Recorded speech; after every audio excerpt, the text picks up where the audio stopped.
সাকারাতুল মাউত বা মৃত্যু যন্ত্রণা নিয়ে। মৃত্যু বড়ই কঠিন, মৃত্যু যন্ত্রণা বড়ই ভয়াবহ। এর তীব্রতা ও ভয়াবহতা সেই উপলব্ধি করতে পারে যে মৃত্যুর মুখোমুখি হয়।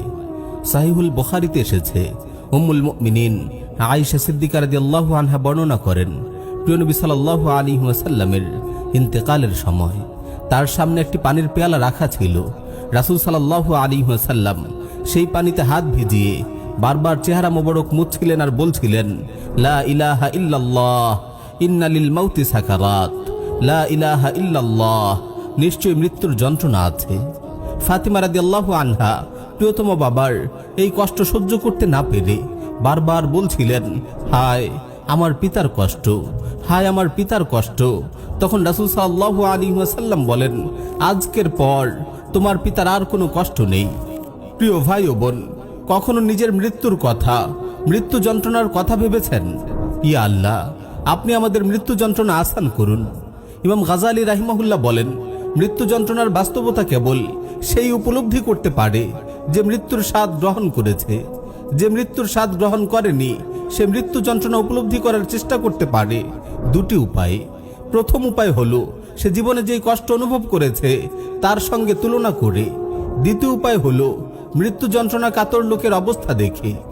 যদি প্রথম উপায়ে সে মৃত্যু যন্ত্রণা উপলব্ধি করতে চায় তাহলে এইভাবে চিন্তা করবে, শরীরের যে অঙ্গগুলোতে রূহ নেই সেগুলোতে মানুষ ব্যথা পায় না, রূহ থাকা অঙ্গগুলোতেই কেবল ব্যথা অনুভূত হয়। এতে বোঝা যায় ব্যথাটা মূলত রূহই পায়। যখনই কোনো অঙ্গে আঘাত লাগে বা আগুনের আঁচ লাগে তখন তার প্রভাব সংশ্লিষ্ট অঙ্গে ছড়িয়ে থাকা রূহে গিয়ে পড়ে, আর যতটুকু প্রভাব রূহে পড়ে ততটুকুই সে ব্যথা পায়। মানুষের শরীর তো মাংস, রক্ত, হাড় সহ অনেকগুলো অংশে বিভক্ত, তাই বিভিন্ন অঙ্গে ব্যথা পেলেও এর পূর্ণাঙ্গ প্রভাব রূহের উপর পড়ে না। এখন যদি সরাসরি ব্যথাটা রূহকেই দেয়া হয়, মাঝখানে কোনো অঙ্গ প্রত্যঙ্গের মাধ্যম না থাকে, তাহলে এই যন্ত্রণা কতটা ভয়াবহ হবে। মৃত্যু হলো এমন এক যন্ত্রণাদায়ক প্রক্রিয়া যেটি সরাসরি রূহের উপর আপতিত হয়, ফলে তা শরীরের সবগুলো অংশকে পরিব্যাপ্ত করে।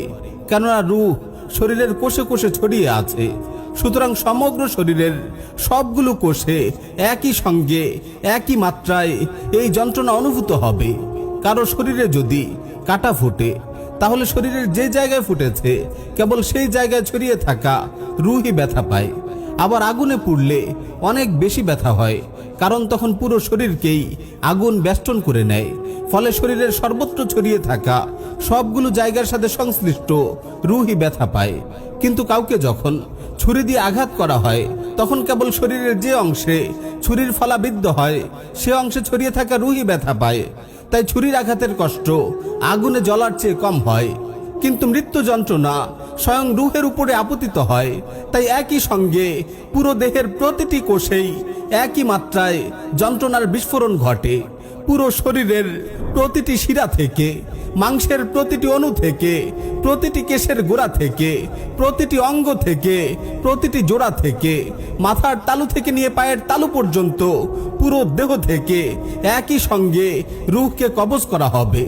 সেই মারাত্মক ভয়াবহ কষ্ট, ব্যথা ও যন্ত্রণার সম্মিলিত বিস্ফোরণের উপলব্ধি কেমন হবে তা কল্পনা করা কিভাবে সম্ভব?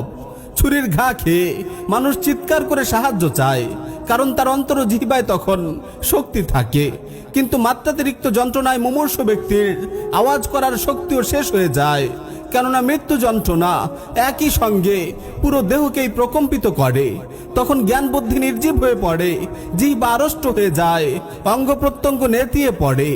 মৃত্যু যন্ত্রণা কাতর অসহায় মানুষ চাইবে গলা ফাটিয়ে চিৎকার করতে, একটু হাত পা ছুটতে, কিন্তু সে তা করার শক্তি পাবে না, কারণ গলা ও হাত পা তখন যন্ত্রণা দগ্ধ। রূহ কবজ করার সময় যদি মাইয়িতের অল্প শক্তি থাকে তবে তার বুক ও গলায় গড়গড় শব্দ পাওয়া যায়, তার শরীরের রং পরিবর্তন হয়ে যায়, অনেকটা ধূসর হয়ে যায়, কেমন যেন মনে হয় তার শরীরে মাটির আভাস ফুটে উঠেছে, যেটি দিয়ে তাকে তৈরি করা হয়েছে। তার দেহের ভেতরে বাইরে সর্বত্র একই সঙ্গে যন্ত্রণা শুরু হয় বলে সর্বত্রই একই সঙ্গে ব্যথা অনুভূত হতে থাকে। এমনকি তার চোখের মণি দুটো কোটর ছেড়ে বেরিয়ে আসার উপক্রম করে, তার জিহ্বা ভিতরের দিকে সংকুচিত হয়ে পড়ে, তার কান দুটো উপরের দিকে উঠে যায়, আঙুলের ডগাগুলো সবুজ বর্ণ ধারণ করে। তারপর ধীরে ধীরে তার সবগুলো অঙ্গ নির্জীব হয়ে আসতে থাকে। প্রথমে তার পা জোড়া শীতল হয়ে যায়, তারপর পায়ের গোছাগুলো, তারপর রান, এভাবে ক্রমশ উপরের দিকে আসতে থাকে। প্রতিটি অঙ্গে অনুভূত হয় ক্রমাগত যন্ত্রণা। এভাবে এক সময় তা গলায় পৌঁছে যায়। এই সময় তার দৃষ্টি দুনিয়া ও দুনিয়াবাসী থেকে সরে যায়। এরপর তাওবার দরজা বন্ধ হয়ে যায়। চারদিক থেকে অনুতাপ ও আফসোস তাকে ঘিরে ধরে। ইয়া আল্লাহ, আপনি আমাদের মৃত্যুকে সহজ করে দিন। সাদ্দাদ বিন আউস রাহিমাহুল্লাহ বলেন, দুনিয়া ও আখিরাতে মৃত্যুই মুমিনের জন্য সবচেয়ে কঠিন। এটি করাত দিয়ে চিরার চেয়েও কঠিন, কাঁচি দিয়ে কাটার চেয়েও যন্ত্রণাদায়ক, ফুটন্ত ড্যাগে সিদ্ধ হওয়ার চেয়েও কষ্টকর। যদি মৃত কোনো মানুষকে জীবিত করা হতো আর সে যদি দুনিয়াবাসীকে মৃত্যু যন্ত্রণা কেমন তা জানিয়ে দিত, মানুষ কখনো জীবনে সুখ খুঁজে পেত না এবং ঘুমে স্বাদ অনুভব করত না।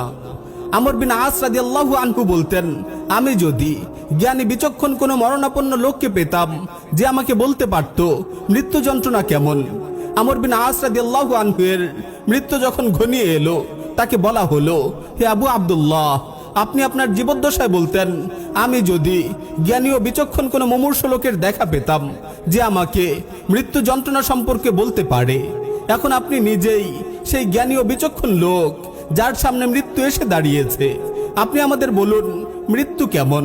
তিনি বললেন, আমার মনে হচ্ছে সবগুলো আসমান জমিনের সঙ্গে লেপ্টে গেছে, আর আসমান ও জমিনের মাঝখানে আমি পিষ্ট হচ্ছি।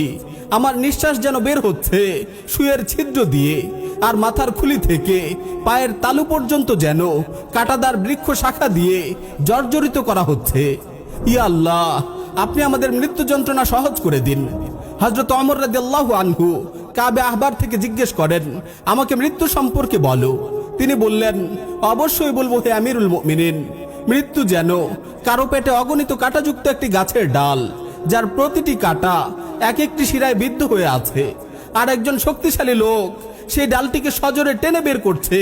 ফলে যা বের হওয়ার তা বের হয়ে যাচ্ছে এবং যা থাকার তা থেকে যাচ্ছে। ইন্না লিল্লাহি ওয়া ইন্না ইলাইহি রাজিউন। ইয়া আল্লাহ, আপনি এই কঠিন মৃত্যু যন্ত্রণা থেকে আমাদের হেফাজত করুন। প্রিয় ভাই ও বোন, আলিমগণ বিভিন্ন উদাহরণ টেনে বোঝানোর চেষ্টা করেছেন মৃত্যু যন্ত্রণা কতটা ভয়াবহ। আসলে মৃত্যু যন্ত্রণা কতটা কঠিন, কতটা কষ্টের তা কেবল সেই উপলব্ধি করতে পারে যে মৃত্যুর মুখোমুখি হয়েছে। আমাদের উচিত বেশি বেশি আল্লাহর দরবারে দোয়া করা, আল্লাহ যেন আমাদের মৃত্যু যন্ত্রণা আসান করে দেন। সাইয়্যিদুনা আলী রাদিয়াল্লাহু আনহু লোকদের জিহাদের জন্য উদ্বুদ্ধ করতেন। তিনি বলতেন, যদি তোমরা আল্লাহর রাস্তায় নিহত না হও তবুও তোমরা একদিন মরবে। আল্লাহর কসম, হাজারো তরবারির সম্মিলিত আঘাত বিছানায় মৃত্যুর চেয়ে অনেক সহজ। প্রিয় ভাই ও বোন, সবচেয়ে সহজ মৃত্যু হলো জিহাদের ময়দানে। শহীদগণ আল্লাহর রাস্তায় নিহত হওয়ার ব্যথা ততটুকুই অনুভব করে যতটুকু কেউ অনুভব করে চিমটি কাটলে। রাসূল সাল্লাল্লাহু আলাইহি ওয়াসাল্লাম বলেন, মা ইয়াজিদু শাহীদু মিন মাসতিল কাতলি ইল্লা কামা ইয়াজিদু আহাদুকুম মিন মাসতিল কারসা। তোমাদের কাউকে চিমটি কাটলে সে যতটুকু কষ্ট অনুভব করে, শহীদ মৃত্যুর কষ্ট কেবল ততটুকুই অনুভব করে। সুবহানাল্লাহ, সুবহানাল্লাহ। আল্লাহ রাব্বুল আলামিন শাহাদাতের মৃত্যুকে এত সহজ ও সৌভাগ্যময় করেছেন। তাফরিজুল কারব গ্রন্থকার বলেন, আমি ইতিপূর্বে কিছু সাহাবীর আলোচনা পাঠ করার সময় আশ্চর্য হতাম। তাদের কারো কারো শরীরে ৮০-র ঊর্ধ্বে বর্ষা বা তরবারির আঘাত পাওয়া যায়।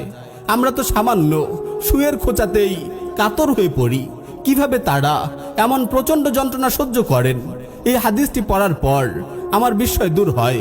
সুমহান সেই সত্তা যিনি ইব্রাহিম আলাইহিস সালামের জন্য আগুনকে শীতল ও নিরাপদ করে দিয়েছিলেন। পরিশেষে আল্লাহ রাব্বুল আলামিনের কাছে করজোড়ে মিনতি করছি, তিনি যেন দিন কায়েমের জিহাদে শরীক হওয়ার তৌফিক দেন এবং আমাদেরকে শাহাদাতের সৌভাগ্যময় মৃত্যু দান করেন।